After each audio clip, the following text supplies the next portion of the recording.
Bonjour, bienvenue pour ce nouveau module des systèmes d'information géographique appliqués à la gestion des municipalités. Donc dans ce module, on va voir comment créer des couches de lignes à partir de points et des couches de polygones à partir de lignes. Parce qu'avec GVSIG Desktop, il existe un moyen de créer des nouveaux fichiers vecteurs à partir d'autres types de vecteurs. Donc par exemple, comme je l'ai dit, des lignes à partir des points ou des polygones à partir des lignes. Donc la première chose va être de créer une nouvelle vue, donc comme on l'a fait sur les modules précédents. Et je vais me servir encore une fois de fichiers sur San Francisco. Donc dans vue propriété, je vais encore changer le système de projection.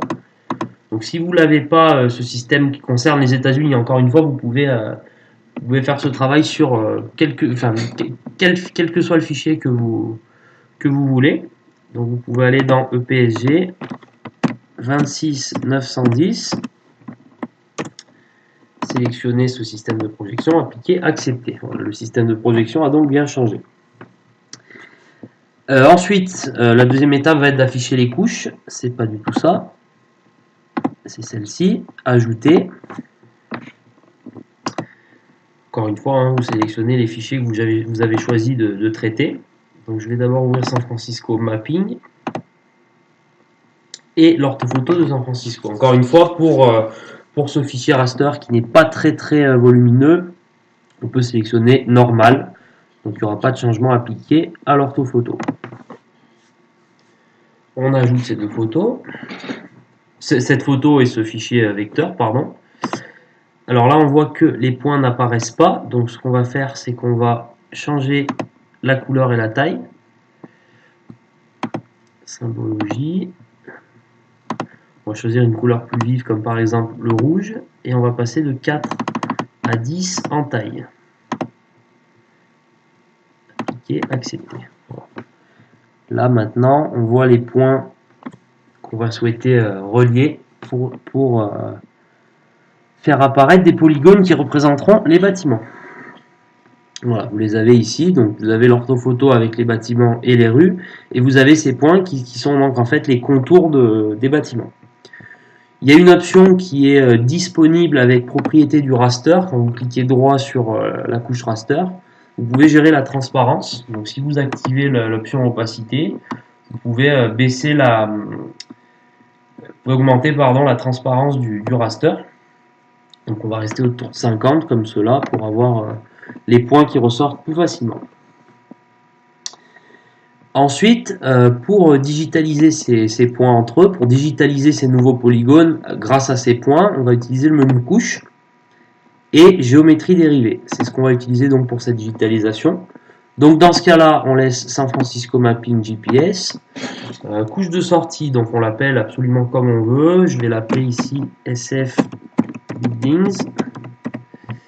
Chemin, ça c'est vous qui déterminez en fonction des emplacements que vous avez déjà déterminés sur votre espace de travail.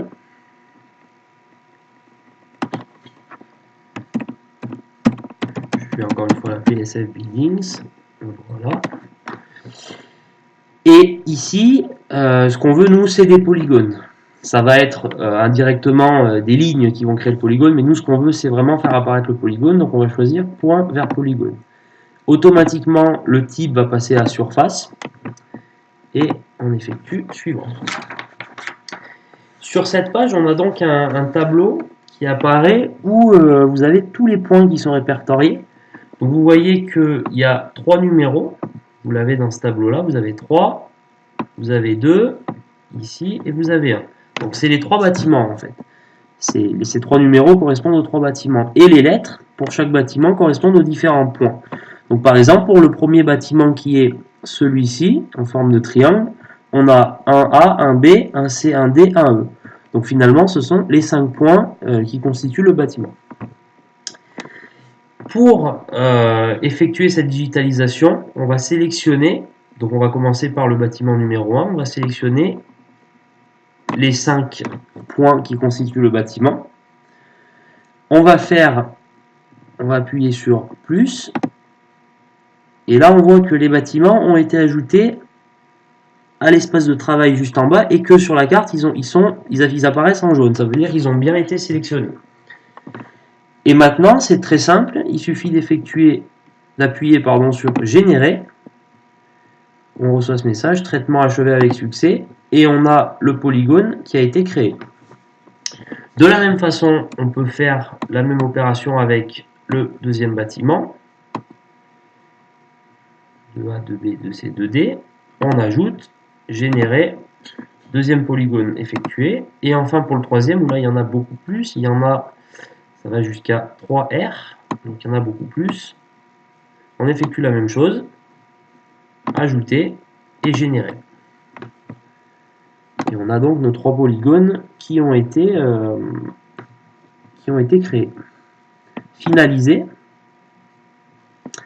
Et maintenant, dans la couche SF Buildings que j'ai créée donc avant de faire ma digitalisation, si on accède à la table attributaire, on va avoir les 3 polygones qui ont été créés, 1, 2, 3, sans information dedans, parce que pour l'instant, il s'agit d'une digitalisation, donc j'ai ajouté aucune information. Terminé, et la couche a été ajoutée à la vue. Donc maintenant, on a notre nouveau shapefile avec les 3 polygones qu'on a digitalisés. Donc merci beaucoup pour votre attention lors de ce module et à très bientôt pour une prochaine vidéo.